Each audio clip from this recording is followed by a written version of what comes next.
Yeah. All I need is one mic. Yeah. All I need is one mic. Hey everybody, welcome back to a new episode of One Mic, where I watch shit so you don't have to. And today I'm here to talk about Season 4, Episode 9, the penultimate episode of Season 4 of The Handmaid's Tale, entitled Progress. Now, there's a couple instances in where we see some progress in this episode. We see some progress from Esther, who was going on a hunger strike, and Janine seemingly convinced her. I don't know if I buy it necessarily. Esther doesn't seem very easily convinced to me. She's always seemed very defiant, and I'm having trouble believing that she's just gonna go along with things. But on the surface, Janine found some progress with Esther, convincing her to fall into line and eat again and behave essentially. We see some progress with June and Luke as far as learning information on Hannah. And we also see, as controversial as it may be, we do see some potentially progress toward the fall of Gilead. I'm going to talk about the ending scene real quick because I think that there's a lot of kind of like surface level reaction you can have to it. Like, oh my God, I can't believe they're letting Fred go. This is crazy after all he did to June, yada, yada, yada. Like, and there's that surface level rage that you can get, right? But below that surface, and I'm definitely not saying that June and Moira and Luke are not justified in being outraged, but below that surface level outrage, you do have the potential for seemingly the long-term goal of the fall of Gilead. Fred's a very powerful commander. He's high ranking there, at least he was. He's got all the information. So Fred flipping and helping Mark Tuello to bring down Gilead is as infuriating as it is that he's getting away with what he did. This could be a good thing in the overall sense, and in the idea of bringing down Gilead. And this isn't uncommon. Again, their outrage is justifiable, but at the same time, this happens all the time. The idea of like, okay, hey, one cog in this machine, we will let you go if you can help us bring down the entire machine. This happens all the time. Like, this is how they get gangs and how they get the mafia and like all these kind of things. Like they use that, they flip that one person. And I like the fact that they were able to flip Fred because of Gilead's dismissal of him. So like, hey, lesson learned, don't fuck people over, right? But that's some progress. Like, and it's not progress in the sense of like June's personal progress for what she wants for Fred, but it is progress, I think, in the overall sense of the overarching goal of bringing down Gilead. It's progress there, assuming that Fred actually does cooperate and actually gives useful information, et cetera, et cetera, et cetera. So we do see some progress there. On the flip side, though, despite the title being progress, we do see a little regression as well. Like, we do see some regression with I'm sorry, I lost my space here. Oh, idiot. I already talked about it. The regression of June's supposed or hopeful progress of bringing down Fred Waterford. There is some regression there, obviously. I don't even know if you could just call that regression. That's a full fucking 18 steps back. Like, hey, I want this guy to go down fully for his crimes. Oh, he's getting free? Oh, like, that's some regression, all right. But yeah, interesting episode. There's some things that I like. There's some things I didn't like, and the things that some of the things that I didn't like are starting to become trends, and it's getting a little not bothersome, worrisome as to how they're going to finish off this season, which I thought started incredibly strong. So I'm going to talk about some of the things that I like. I'm going to talk about some of the things that I didn't like, and a little bit about just my thoughts on the season as a whole. So my favorite thing about this episode, yet again, and this has been the strongest aspect of the second half of this season, is the performance of the actor that plays Luke. He is knocking it out of the fucking park every week.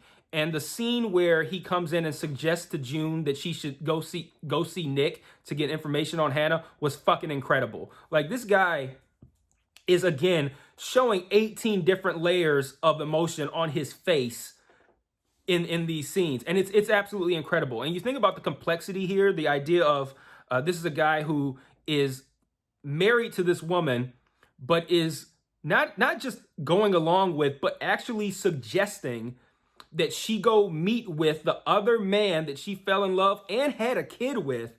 He is suggesting that she go meet with him with the full knowledge that they have something special. And he's doing it because that's what's best for his child.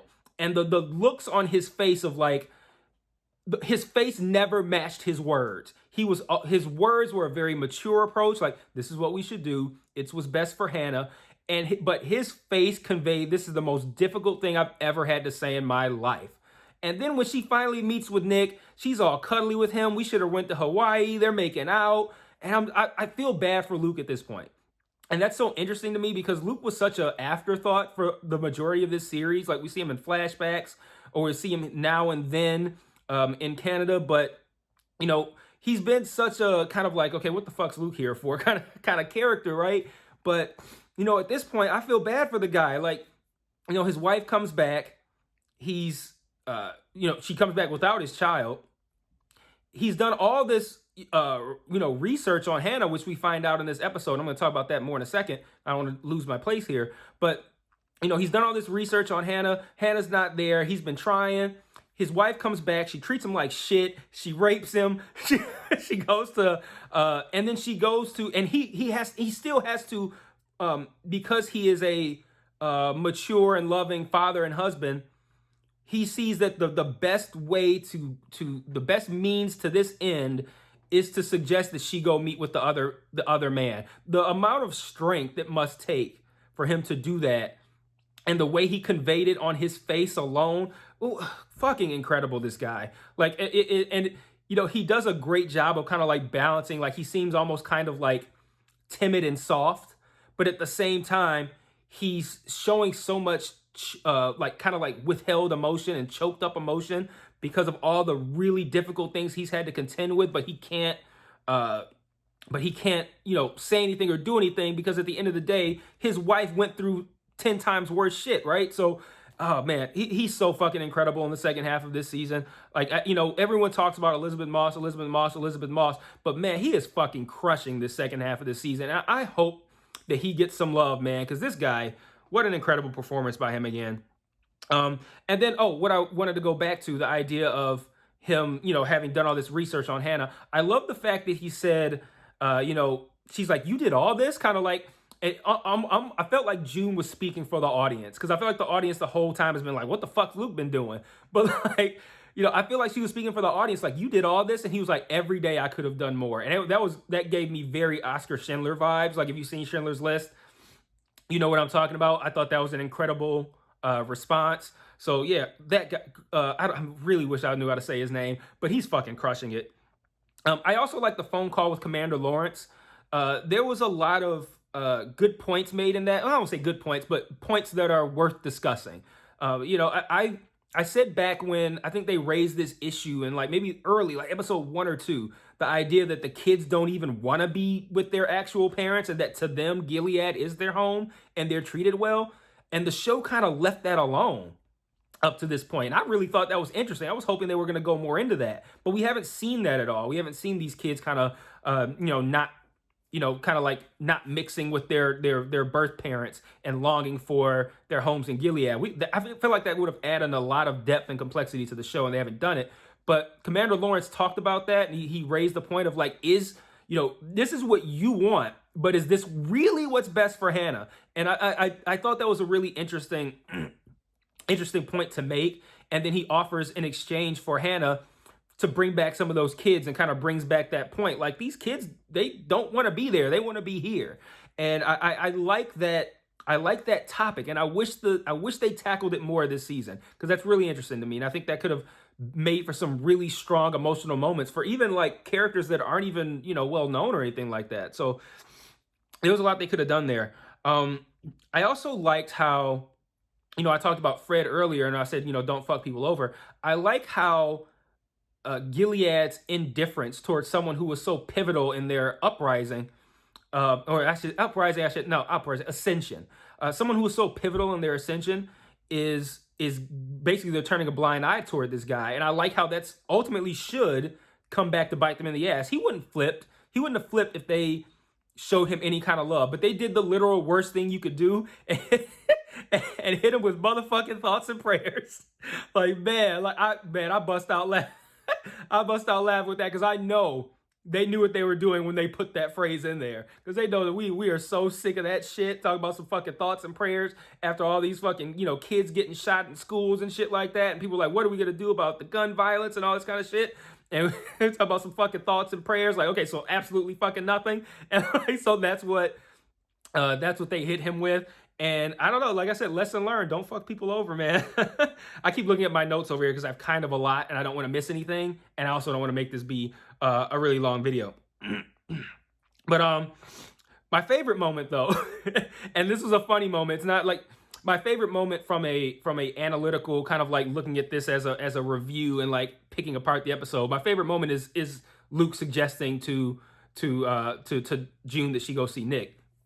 But my favorite moment from a juvenile goofball asshole perspective is when it's I feel like nobody's gonna like this scene the way I did, but I was fucking rolling when Lydia is meeting with those other two aunts, and after Janine and Esther emerge from, I'm assuming, the place that they had Esther chained up at, and they establish that Esther's gonna do what she's supposed to do, and they walk off. And then Lydia and the two aunts have a little bit of a conversation, and then Lydia goes, "To dawdle is an affront to God." I was like, "What a wild way to say get the fuck out of my face." And then on top of that, I'm like, "What? Why would that be an affront to God? Like, is God up in heaven and like, yo, what the fuck you doing standing around? like you pissing me off? It's like, do some shit." Like, I thought that was absolutely hilarious. Like, I was fucking rolling on that. Like, I want to say that shit to somebody in real life. Who's like just in my presence and I don't want them there. Like, you darling, that's an affront to God. Like, you get the fuck out of here before you piss God off. Oh man, that was hilarious. Oh boy. Anyway, speaking of dawdling, I'm going to talk about a couple of things that I didn't like. So I think the show is dawdling with Lydia and with Janine. I kind of like to get to some sort of conclusion on what's going to happen with them. I feel like for the majority of the second half of this season, we've kind of been in a place where we don't know if Lydia's going to go extra bad or if she's starting to turn good. And everything's kind of showing me that she's starting to turn good, but that's not this kind of show. So I don't know. And I feel like it would be maybe a little unwise to take the person who has been one of June's biggest foils in the show and make her into a good guy. And that's gonna kind of segue in a little bit later into another issue I have, but I just I'd like to get some conclusion on that, because I feel like that the Janine and Lydia situation has been dangling a little bit longer than I'd like, and I would like for them to stop being an affront to God and get that shit together, wrap that shit up. I want to see what's going to happen. I mean, obviously that's going to happen next week, but I feel like that's been dragged on a little bit longer than I'd like, because the Lydia stuff has been not all over the place, but they've been kind of like teasing some sort of breakthrough for Lydia in one direction or another for a lot of the second half of this season, ever since the Handmaid's escape. And I'm wondering if, sorry, I'm still congested. I'm wondering if, they're trying to paint it where it looks like she's going to become good, which it seems like that's what they're doing. And then ultimately she's going to get worse. So I don't know, but they need to stop being an affront to God and wrap that shit up. The next thing I want to talk about that's a problem for me, and I feel like this has been a consistent problem throughout the season, but it was a big problem for me in this episode, is I feel like the nature of the relationship and the boundaries between Gilead and America and the United States are very murky. I watched this show, the entirety of this show, with the impression that Gilead is like its own place, almost like imagining it doesn't have to actually be there, but like imagining a big giant fucking like wall, like from Game of Thrones, that surrounds Gilead. It's like this impenetrable fortress. I'm exaggerating, but like what I mean is, like, I feel like this is a space that is very cut off from everywhere else, and getting in and out of Gilead is either impossible or virtually impossible. But this episode and the show as a whole has been very unclear with I guess the rules or the boundaries of going back and forth. So they said that they decided to set up this meeting between June and Nick, and from my perspective, at the moment that Luke suggested it, I thought, how the fuck you gonna pull that off? Like that sounds really hard to do.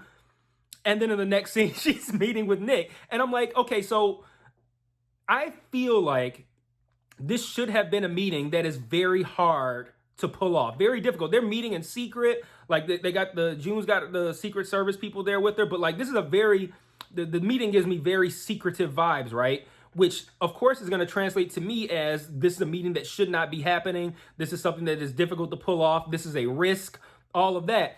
But they tell me it was easy by not showing me that it was difficult, if that makes sense, right?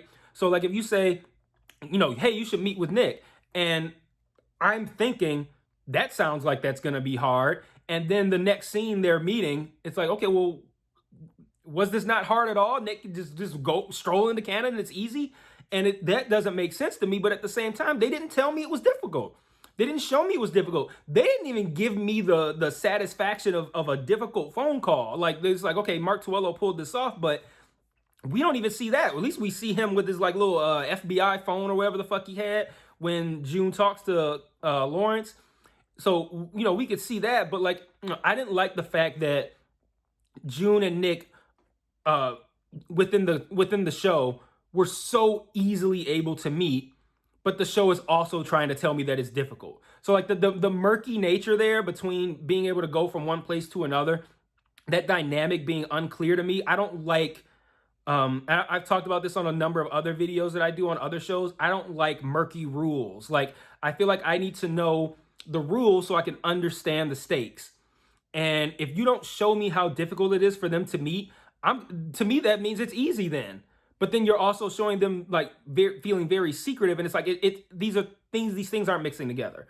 And then later in the episode, Serena and Fred are discussing what could happen if if Fred goes to jail or something like that. And she's like, Gilead could take the baby and make me a handmaid and all. I'm like, on who the fuck's authority? Like they're just gonna stroll into Canada and be like, come with me. Like, and to me that doesn't jibe with what they've shown me as far as like the exclusionary nature of each of these countries, or I don't know if you would call Gilead a country, but obviously Canada, and the United States, like this, to me, I feel like these are, I look at Canada and the United States as being as we are right now, aside from COVID, obviously, but, as we are right now, and then Gilead being kind of like its own kind of like walled off thing.